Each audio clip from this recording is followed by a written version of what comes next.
കർത്താവിൻ്റെ അതിപരിശുദ്ധ നാമം വാഴ്ത്തപ്പെടുമാറാകട്ടെ. ഈ ആഴ്ചത്തെ നമ്മുടെ വചനചിന്തയ്ക്കായി യെശയ്യാ പ്രവചനം 65-ാം അധ്യായം 24-ാം വാക്യം നമുക്ക് ചിന്തിക്കുക.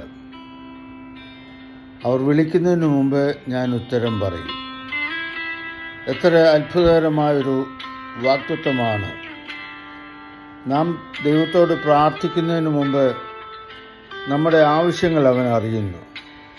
നാം ചോദിക്കുന്നതിന് മുമ്പ് അവൻ നമുക്ക് ഉത്തരം തരുന്നു.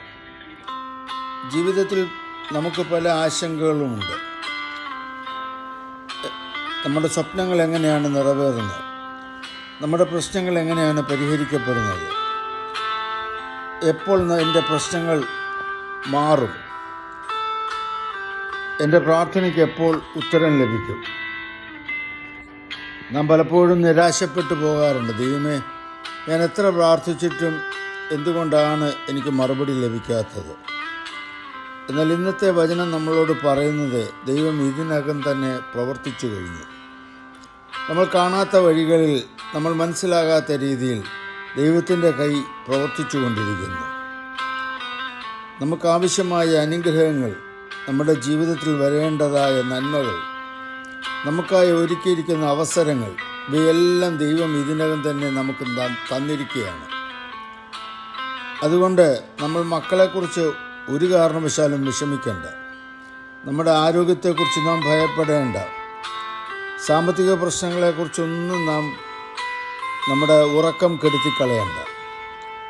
ദൈവം നിങ്ങളുടെ മുൻപിൽ വഴിയൊരുക്കി നമുക്കായി മുൻപേ നടക്കുന്നു. നമ്മൾ കാണാത്തതിനെ അടിസ്ഥാനമാക്കി നാം ഒരിക്കലും സംശയിക്കരുത്. ദൈവം പ്രവർത്തിക്കുന്നത് പലപ്പോഴും നമുക്ക് കാണാൻ കഴിയാത്ത വിധത്തിലാണ്. ഇന്ന് നിങ്ങൾക്ക് കാണാൻ കഴിയാത്ത നാളെ നിങ്ങൾക്ക് സാക്ഷ്യം പറയേണ്ട അനുഗ്രഹമായിരിക്കും.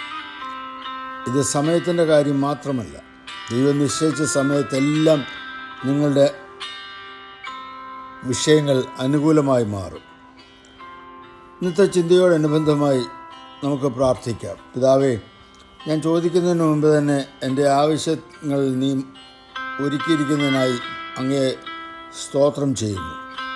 എൻ്റെ വഴികളിൽ വരേണ്ടതായ അനുഗ്രഹങ്ങൾക്കും അനുഗ്രഹമായ എല്ലാ നന്മകൾക്കും ഉയർച്ചകൾക്കും അങ്ങ് ഇതിനകം എല്ലാം ചെയ്തിരിക്കുന്നതിനായി ഞാൻ അങ്ങയെ സ്തുതിക്കുകയും ഞാനത് വിശ്വസിക്കുകയും അത് ഞാൻ സ്വീകരിക്കുകയും ചെയ്യുന്നു.